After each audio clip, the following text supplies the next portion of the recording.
We are ready for the event.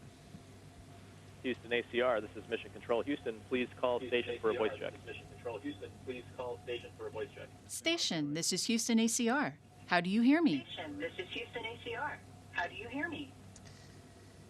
Station ACR, we have you loud and clear. How us? We hear you loud and clear. Thank you. Please stand by for opening remarks. Thank you. Please stand by for opening remarks.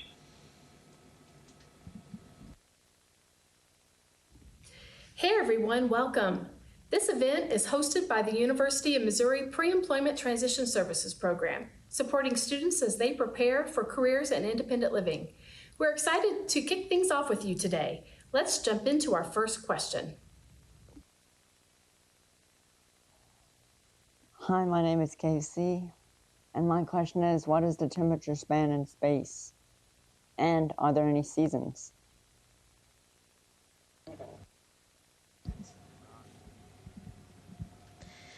The temperature in space is a little bit variable, but it's always quite extreme. It depends on things like how close you are to stars. But here in low Earth orbit, in the environment of the International Space Station, it varies from about negative 250 degrees Fahrenheit when you're in the shade, so when the sun is not shining, to about positive 250 degrees Fahrenheit when you are in the sunlight. So pretty big range there.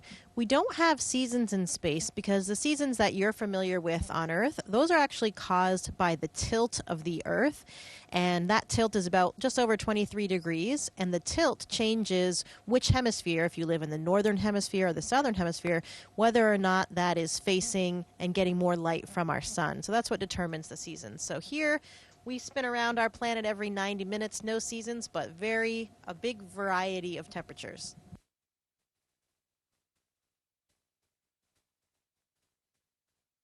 Hi, my name is Devin.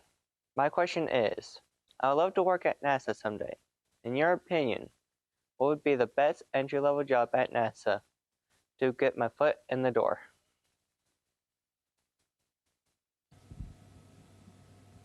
Hey, Devin, thanks for the question. That's an awesome aspiration. I'm so excited that you are interested in space and you're interested in NASA, and maybe someday you want to come work here. Most of the advice that I give people that are thinking about finding a job at NASA is to find some aspect of it that they love the most, whether it's flying an airplane or it's human resources or it's doing engineering or you want an internship or you want to work on the team that takes care of the buildings and the facilities. Wherever you want to work at NASA, if you find something that you love to do, that's going to come through, and people are going to be excited to work with you and excited to be a part of your life and around you. So find the piece of the world that you love, find out what part of NASA does that, and that's your best opportunity. Hi, my name is Stuart. My question is, how is your circadian rhythm system impacted with the multiple sunrises and sunsets per day?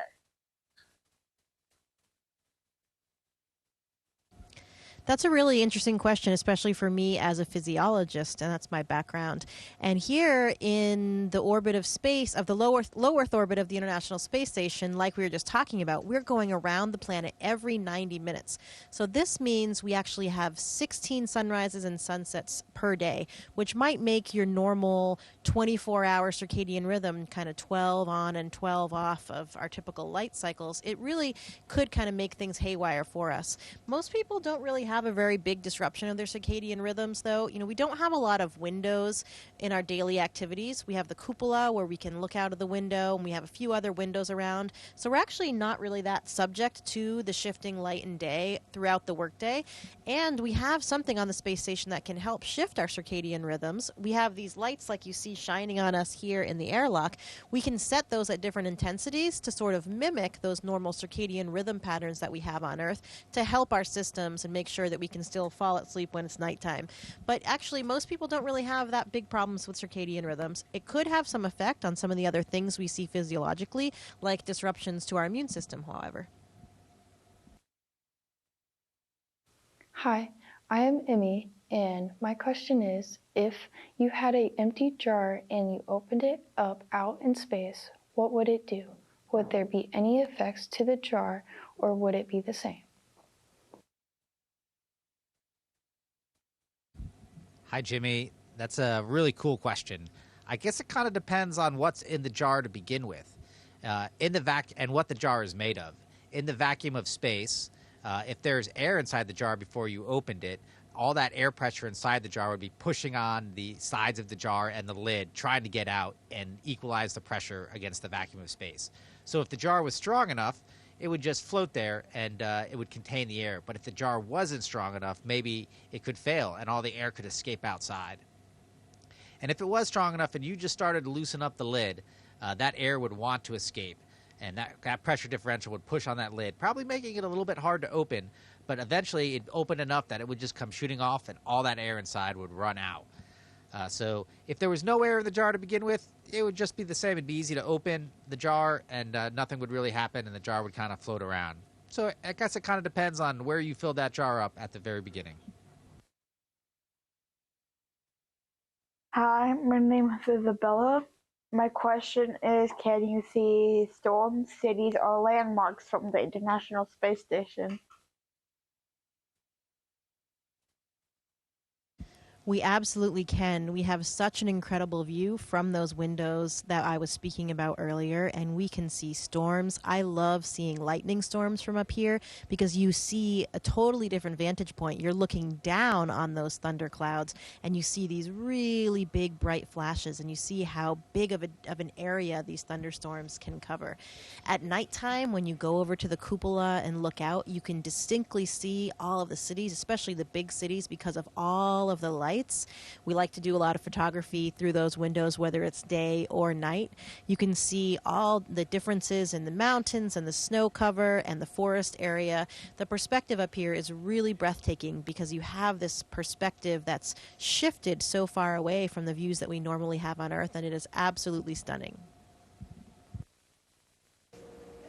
Hi, my name is Lauren.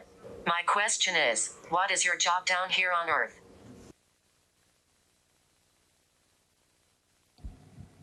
Hi, Lauren. Thanks for the question.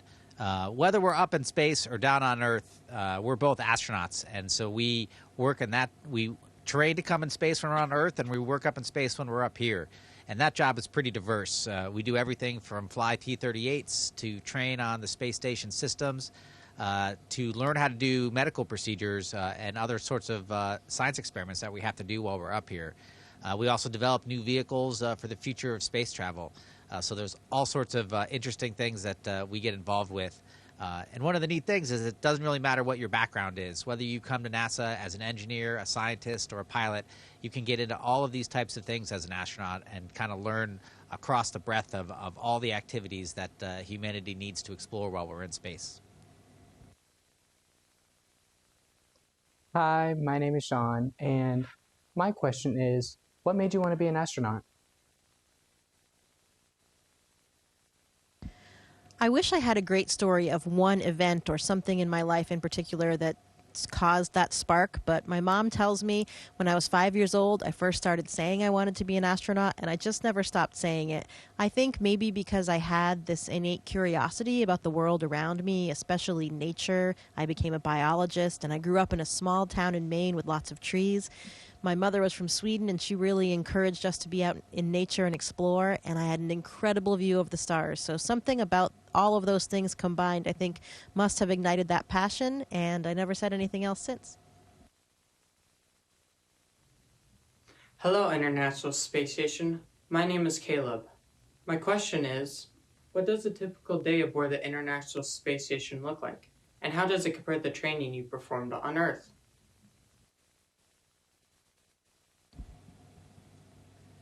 Hi, Caleb. It's nice to hear from you.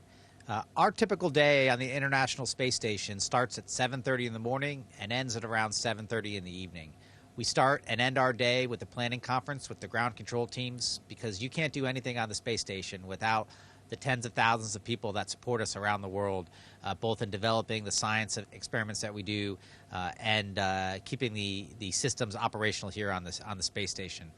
So we spend our days partially doing science experiments and partially doing maintenance. Humans have lived up here on the International Space Station for over 25 years now.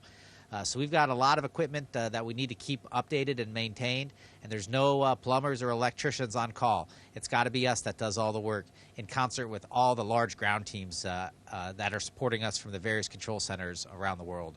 So we spend our day going from task to task, switching around, sometimes doing science and sometimes doing maintenance. And hopefully there's those days we get to do spacewalks too. Hi, my name is Megan. My question is, what are some of the most complicated repairs on a space station, and how do you fix them in simple terms? Thank you. I think some of the most complicated repairs that we do are what Jack just mentioned when we're doing spacewalks. Everything becomes more complicated when you're working in the vacuum of space, and you have to do all of the work in these spacesuits where you're pressurized and you have a lot of mass, you lose your dexterity in your hands with these cumbersome gloves on. And so when we go out there to do repairs, they're really important and they can be quite difficult. Spacewalks are the most challenging and riskiest thing that we do, but they're also a lot of fun. So we really look forward to them and the repairs that we do out there. Inside the space station, one of the more complicated pieces of equipment, if you believe it or not, is actually the toilet. So we do a lot of maintenance to that because, of course, that's incredibly important to keep on running. Hi, my name is Darren. My question is, how is medical care provided to scientists living on the International Space Station?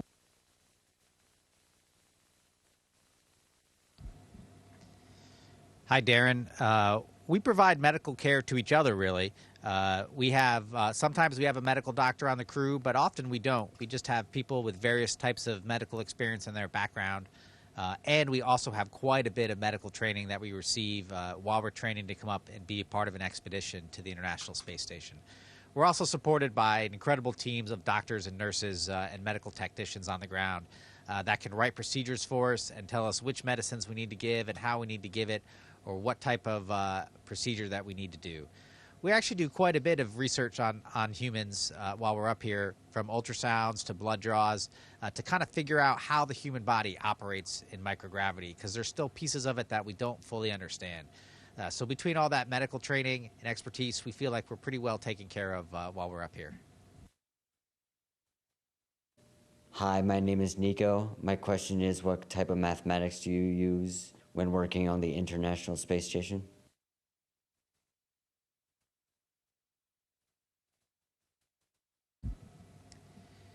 Hey, Nico, that's a great question. Mathematics is an important thing to learn for engineers and people in all walks of society. Up here on a daily basis as an astronaut at the International Space Station, we don't use a whole lot of sit down and do any types of calculations, but we heavily rely on engineers and ground teams on the ground that are doing careful analysis on all the bolts we tighten, on all the things that we install, the repairs that we make, to make sure things are structurally sound and that they're going to hold up to the loads that we experience up here on the International Space Station as we orbit the Earth. So why astronauts themselves in their daily work, we rely on a lot of other people to do a lot of the heavy mathematics that we need to do in order to accomplish our job safely. Hi, my name is Jacob. My question is, what effect does living in space do to your body when you return to Earth? Well, this is actually my second flight, so I know exactly what it feels like to return to Earth after a long time in space. I was up here for 7 months on my previous mission, and I can tell you coming to Earth doesn't feel great. When I came up here, I actually adapted quite quickly. I felt at home. Some people experience some space motion sickness. They feel a bit queasy or nauseous when they come up here for a few days. Everybody adapts within a few days. But I would say pretty much everybody really doesn't feel great when you come back. You know, you are just used to this offloaded environment with your bones and your muscles, and you're floating around, and so suddenly you feel these forces pressing down upon you, and it makes you feel pretty tired for quite a while. At first, when you come back, you're kind of like a drunken sailor wandering around a little bit. The neurovestibular system, our inner ears and our systems that we rely on for our balance and our spatial awareness, really go a little bit haywire when we come up and go down, because because they're dependent on gravity, and so their function is significantly altered up here in microgravity, and then when we come back down to Earth again and it's subjected to gravity once again, things go a little bit haywire. So I didn't feel great when I first came back. I mean, relatively I felt okay, but you feel tired, and then, after a couple days you're walking normally again, and then it takes a little bit longer to run again, more of a complex motor neuron interaction there. And I had some lingering back pain for many months. When I would get up off the couch or something, I would feel really, really stiff because, your body, all these muscles are just not used to those postures after you've been in space for so long. I had a saying when I came back, and it was, gravity is overrated. Hi, my name is Logan. My question is if you could have anything engineered to make your life better on the space station, what would it be? Better on the space station, what would it be? Hi, Logan. That's an interesting question. There's lots of things that could make our lives a little better, but one of the big challenges on a day-to-day life here is the absence of running water. It's hard to wash your hands. It's hard to take a shower because we can't just have water like we normally do in a shower or sink back home. So if you can invent a way for us to step into a room to have running water for a little bit of time frame, that would be awesome, and I would support that here on the International Space Station.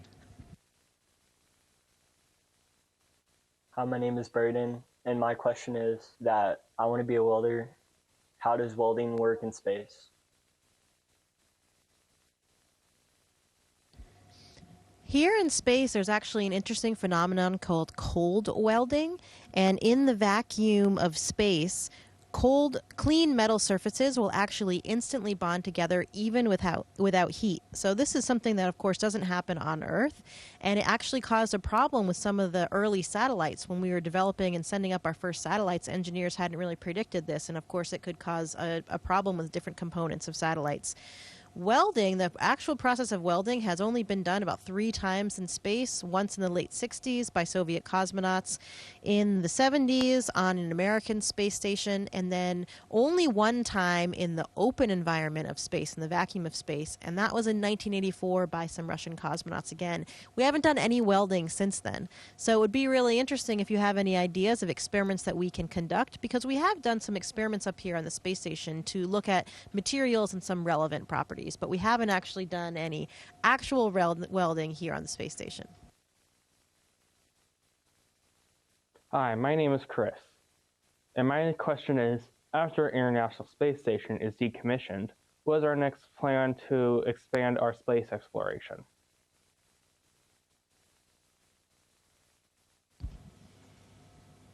Hi, Chris. I love questions about the future. The International Space Station, as we mentioned, has had humans on it for over 25 years now, and it's coming close to its decommission date. Though we're not exactly sure when the end is going to be for this great set of modules. After that, we might have the opportunity to have commercial companies provide space stations in low Earth orbit. And of course, NASA's focus is going to be on going to the moon to stay and going to Mars and beyond. So there's lots of really exciting things going on in the future of human spaceflight. The International Space Station is not going to be the end of the line. It's one of the first steps as humanity goes out into the stars to explore even more.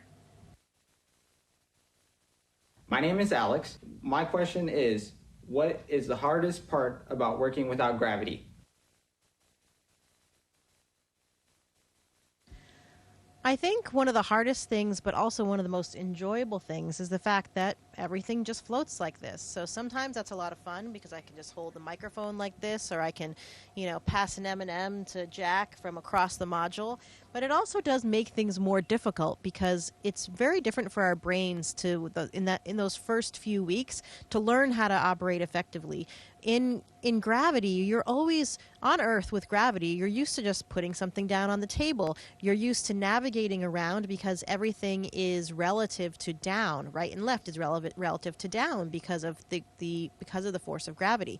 Up here, when you first arrive, when you put things down, you tend to lose them all the time because I have a drink of my water and then I put it down over here, but then I spin around and my head's up where Jack's is, and did I put my water over there, or over here, or over here? We have so many different surfaces, and as you can see, stuff everywhere. So just learning to work in that kind of environment is a little bit challenging and makes some everyday things a little bit more difficult.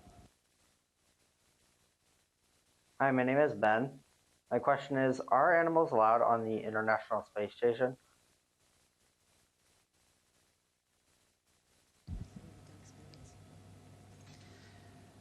We don't have pets up here on the International Space Station at all. I mean, it could be fun, though. We've had some animal experiments while we've been up here that we use to learn more about physiology and biology that we can translate into our understanding of how the human body works.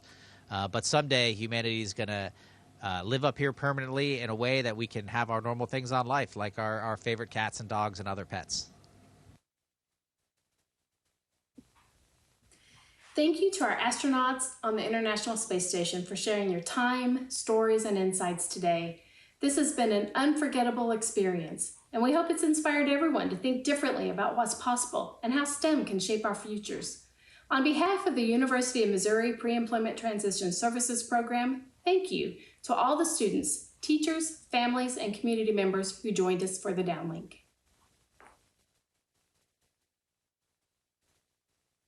Thank you so much. It was really wonderful seeing your faces here today and bringing you up to the space station with us for a little bit of an adventure. Thank you for the great questions, and we wish you the best of luck.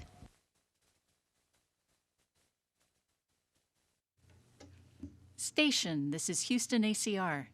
Thank you. That concludes our event. Thank you to all participants. Station, we are now resuming operational audio communications.